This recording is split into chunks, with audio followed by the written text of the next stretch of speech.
Today, I'm going to tell you the story of such an amazing and unique bank robbery, in which this thief neither held anyone hostage to rob the bank nor used any tunnel to escape.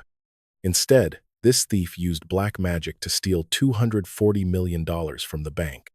The most shocking thing was that even after executing such a big heist, this thief lived a very luxurious life and was never caught. This theft started being called Dubai's biggest and most perfect robbery, due to which a bank came to the verge of closing down, and the Emirates government even took help from the US government to catch this thief, but failed to catch him. So who was this thief? How did he execute such a big theft? And why was he never caught? This is very amazing and thrilling in itself. The mastermind of this theft was named Babani Sissoko, who was a resident of the city of Mali in West Africa. The story begins in 1995 when Sissoko goes to Dubai on a business visa for sightseeing. This was the time when the Dubai government was promoting tourism in their country and wanted people from every corner of the world to come and do business in Dubai. Sissoko was also very impressed by seeing Dubai's glamour and glitter. And then that unique idea of fraud came to his mind, which shook the entire Dubai government. To execute this fraud and heist, one morning Sissoko reaches a bank in Dubai whose name was Dubai Islamic Bank. This bank was one of Dubai's biggest banks, which had branches in every city of Dubai. Due to it being morning time, all the bank employees were busy with their respective work when Sissoko reaches the bank counter and says that he wants to meet the bank manager, whose name was Mohammed Ayub. The employee sitting at the counter repeatedly asks Sissoko what work he has with the manager. But Sissoko tells him that he will talk to him only after meeting the manager. Since in Dubai's banks, the bank manager's post is a high-profile rank, that's why to meet the bank manager, one has to take their appointment first. Since Sissoko didn't have any appointment, and he kept insisting on meeting the bank manager repeatedly, this matter seemed very strange to the bank employees. But due to Sissoko's repeated insistence, his meeting with the bank manager was fixed, which was to happen after half an hour.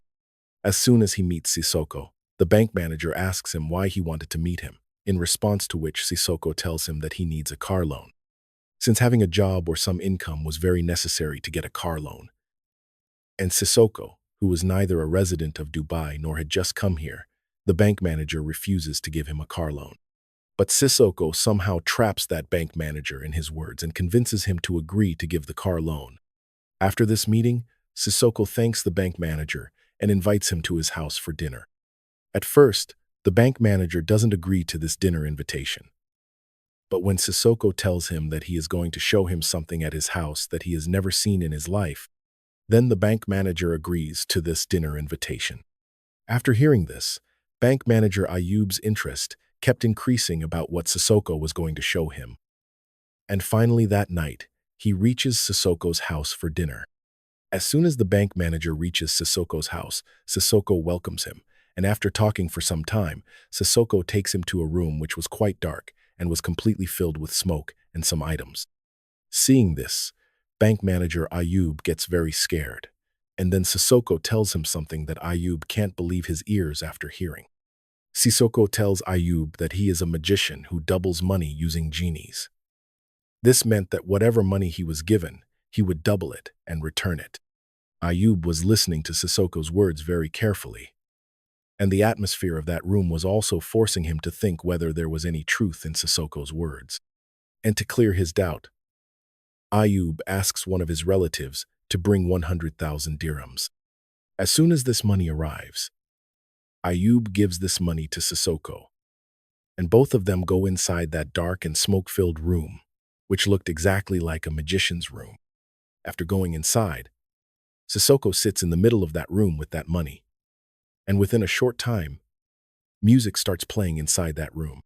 After this, Sissoko starts throwing something into the burning coals there, after which the smoke in that room increases even more. Along with this increasing smoke, Sissoko starts reading some mantras and starts moving his body left and right. Bank manager Ayub was standing there watching all this when suddenly the lights of the entire house go off, and then a very loud sound comes from the room next to that room. This sound was of the door of the adjacent room opening, from which a man runs towards the outside screaming that a genie has attacked him. Seeing this, bank manager Ayub is left stunned and doesn't understand what to do. Seeing Ayub stunned, Sissoko laughs very loudly and says that such things keep happening while getting work done from genies, and maybe the genie is unhappy with Ayub being there. That's why Sissoko tells Ayub to go out of the flat for a while, and when the money gets doubled, he will call him inside. Now Ayub starts waiting by standing outside Sissoko's flat, where he could clearly hear and see the music, the commotion happening inside, the smoke coming from under the door, and the lights. After a short while, the sounds and lights coming from inside stop, after which the door of that flat opens. Sissoko was standing at the door of the flat, and he asks Ayub to come inside that same room. After going inside, Ayub sees that the entire room is filled with smoke, and then his eyes fall on a table on which a lot of money was kept. Sissoko, pointing towards the table, tells Ayub, "Here is your doubled money. You gave me 100,000 dirhams, and now it has become 200,000 dirhams." Seeing this, Ayub can't believe his eyes, and when he counts that money, it turns out to be exactly 200,000 dirhams, which was double the amount he had given. After the money got doubled, bank manager Ayub became convinced that Sissoko was truly a magician who could double money. He was completely unaware that in those days, African fraudsters used this scam the most to cheat people. And Sissoko had also laid such a trap with the help of a person in which he was completely trapped. Now Ayub starts thinking that the more money he gives to Sissoko, the more doubled money he will get in return. And for this reason, he opened an account for Sissoko in the same bank, in which he started continuously transferring money. The story takes a very amazing and absurd turn from here, because even after continuously transferring money, this money was not being doubled and returned to Ayub. Between 1995 and 1998, Ayub made a total of 183 transfers to Sissoko's account, the value of which was $240 million. But this money was never returned to Ayub. In this entire scam, many questions and theories came up which shook Dubai's entire banking system and the government there. The first question was, when Ayub was not getting doubled money back, then why did he keep transferring money to Sissoko's account for 3 years? Although no solid answer to this question came forward, many people made different theories about this. Some people believed that Sissoko was not a scammer, but a magician who had brought Ayub under his control through his magic, and that's why he kept transferring money to Sissoko's account. The second theory that came forward was that bank manager Ayub had become afraid of Sissoko because he was a magician, and he had the fear that he could harm him or his family. That's why he kept transferring money to Sissoko's account. The third theory that came forward was that maybe Sissoko started blackmailing Ayub after the first transfer, that if he stopped transferring money, he would expose bank manager Ayub that he had transferred money without telling anyone. The second question comes, how was such a big amount transferred from the bank for 3 years without anyone getting suspicious and without anyone knowing anything? Although the bank manager had all the necessary powers to make important decisions, still, how did such big transfers escape the eyes of bank accountants in routine audits, especially when these transfers were made for 3 years? Since this is about 1995, it can be assumed that at that time, the banking system and accounting system were not as advanced as they are today. But this theory is completely wrong, because the amount transferred in this scam was so big that it was impossible to ignore. After executing this fraud in 1995, Sissoko goes back from Dubai to his city Mali, where he spends a few months in his village Debia. Debia was a very poor village where people were victims of great poverty and hunger. Now Sissoko started distributing food, clothes, and money among the poor there, and along with that, he also started many projects there which included roads, houses, and water tanks. Due to Sissoko's charity and projects, the conditions of Debia started improving, and the people there started seeing him as a messiah, due to which people started respecting him a lot and honoring him greatly. After spending a few months in Debia, Sissoko decides that he will shift to New York. Sissoko wanted to shift to New York so that he could transfer the transfers happening in his account in Dubai to his account here by opening an account and live a luxurious life.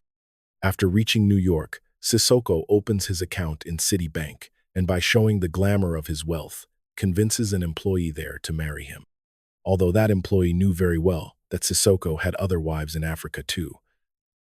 But seeing Sissoko's immense wealth, she agrees to marry him. Sissoko was so cunning and clever that he had married this bank employee only for his benefit, so that he could use her to transfer all his money from Dubai account to New York City bank account. And exactly the same happened. Sissoko transferred approximately $100 million to his account in New York, in which he was helped by that bank employee, who had now become his wife. Sissoko's wife handled all the transactions herself, due to which such a big amount was very easily transferred from Dubai to America, in return for which Sissoko also gave his wife $5 million. As soon as this money gets transferred to America, Sissoko starts living a very luxurious life and now starts buying everything he had always dreamed of. With this money, he bought villas for himself, bought sports cars, and even bought some second-hand planes, and started an airline, which he named Debia Airlines, which was the name of his village. To start this airline, he bought 2 second-hand Boeing 727 planes, which could seat approximately 180 passengers. Sissoko's dream was to make this a very big airline company. But since he was not getting passengers for his airline, his planes often remained parked at the airport. And this was the reason why he had to shut down his airline. Meanwhile, bank manager Ayub also kept continuously transferring money to Sissoko's account. And then comes July 1996. This was the year when Sissoko gets caught by American police, but with the power of his money and power, he escapes here too. In 1996, Sissoko puts in a request to buy 2 old helicopters from the U.S. military. When Sissoko was asked the reason for buying helicopters, he said that he would use these helicopters as air ambulances so that he could take injured and sick people from his village from one place to another for treatment. But the U.S. government rejects Sissoko's request because they start suspecting that Sissoko is lying, and he might use these helicopters for drug trafficking and arms trafficking, due to which the U.S. military's image could get damaged. Seeing this, Sissoko offers a $30,000 bribe to a U.S. military officer through a partner, but this move backfires on Sissoko. Unfortunately, that officer turns out to be honest, and he informs his seniors about this bribe, after which a warrant for Sissoko's arrest is issued, and the police start looking for him. Since Sissoko was not present in America at that time, the U.S. government issues an international warrant to arrest him. Just a few days after the warrant was issued, Sissoko is arrested in Geneva, Switzerland, and put in jail there. After putting him in jail, the Switzerland government starts preparing to hand him over to the U.S. government. And during this time, Sissoko hires American lawyer Thomas Spencer to fight his case. Sissoko tells Thomas to come and meet him in Geneva jail so that he can talk to him about the case.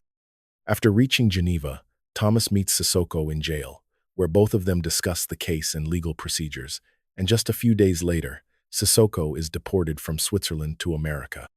Now, Sissoko had reached Miami, Florida under arrest, where the case of giving bribes was about to start trial. Sissoko's lawyer, Thomas's first attempt was to somehow get Sissoko out on bail so that he wouldn't have to stay in jail until the trial.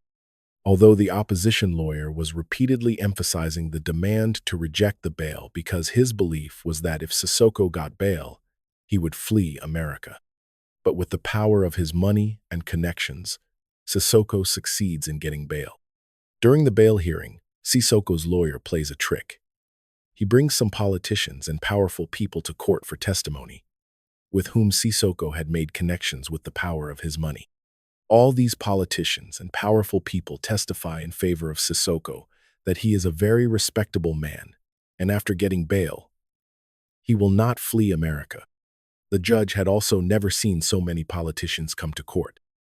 Sissoko's legal team also tells the judge that Sissoko is ready to pay a good amount for bail so that they can be assured that he will not flee the country and will be present in court at the time of trial. The opposition lawyer's entire team was also pressuring the judge not to give bail to Sissoko. Now the pressure on the judge to make a decision starts increasing, and then he decides that he will keep the price of this bail so high that it has never been kept before in the history of Florida court. While announcing the decision, The judge says that Sissoko will have to pay $20 million for this bail, hearing which all the people sitting in the court are left stunned. The judge thought that Sissoko would not be able to pay this price, due to which he would not get bail. But the most shocking thing was that Sissoko agrees to pay this bail amount. After being released on bail, Sissoko first gifted a car each to his lawyer Thomas and his team. Thomas was very surprised by this, because this was the first time that any client had gifted them such expensive cars, especially when the trial was still pending. During this time, Sissoko again starts fulfilling his expensive hobbies. Those who lived with him said that whichever jewelry shop Sissoko entered, he would shop for up to $100,000 at once. Some car showroom owners said that Sissoko was buying 4 to 5 cars from their showrooms every month. He even got married more than 10 times in Miami itself and bought a flat for each wife to live in. During all this, bank manager Ayub still kept continuously transferring money to Sissoko's account and also issued several credit cards in Sissoko's name, which had no spending limit. Ayub would cancel the value of transactions made from these credit cards from there itself, so that no one would know how much money was spent from these credit cards. Why and for what was Ayub doing all this? This was still a question. Was he under some magic spell, or was he scared of some threat? This was such a question that was becoming an unsolved mystery. Meanwhile, before his trial, Sissoko feels that he needs to improve his public image so that he gets people's support and sympathy, and this thing will help him a lot in court. And that's why he started helping poor and helpless people sitting on the streets of Miami. He would give them food, clothes, and money according to their needs. Media people started printing this matter in their newspapers, due to which Sissoko's image started becoming good in Miami.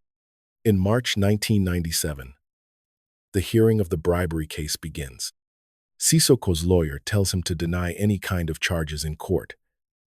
But without listening to his lawyer, he confesses his crime in court and tells the court that he had offered a bribe to a U.S. military officer. Sissoko's lawyer and the entire team are amazed by this confession, wondering why Sissoko did this. Sissoko's lawyer Thomas also asked him why he did this. But Sissoko doesn't give him any answer. There was a very big reason behind Sissoko's confession. And that reason was that if Sissoko had denied this charge, then a long debate would have taken place in court, due to which this case would have gone on longer and more investigation would have been done about Sissoko's money, due to which his Dubai bank fraud case could also have come to light, which could have become a very big and serious problem for him. After this confession, the court sentences Sissoko to 43 days and also imposes a fine of $100,000 on him. After sentencing, Sissoko is sent to Florida's federal jail. After serving 22 days of his sentence, the court offers him a deal. The deal was that Sissoko would give a donation to the government to buy houses for homeless people, and in return, he could spend the remaining days of his sentence under house arrest at his home. Sissoko immediately agrees to this deal and gives a donation of $1 million to the government. After this donation, Sissoko is put under house arrest in his own home, where he completed the remaining days of his sentence. As soon as his sentence is completed, Sissoko immediately leaves America and goes back to his city, Mali, where the people of his village welcome him with great pomp. Now, the year 1998 had come, and bank manager Ayub was still continuously transferring money to Sissoko's account. But Sissoko never tried to save this money. He either spent this money on his own luxury or used this money for the welfare of his village and people, where on one hand the people of his village started considering him a messiah. On the other hand, the people of Miami also gave him the title of Robin Hood because he had helped the people there a lot during his trial, in which he spent several $100,000. During this time, in 1998, a very big audit takes place in Dubai Islamic Bank, for which accountants were called from England. In this account audit, the accountants start checking the bank transactions of the past 5 years, in which they find out that several $1 million are missing from the bank, whose entries have no trace. Bank manager Ayub had already told his colleague about how he had transferred several $1 million to the account of a magician named Sissoko, hoping that he would double them, but he had not received even a rupee back till date.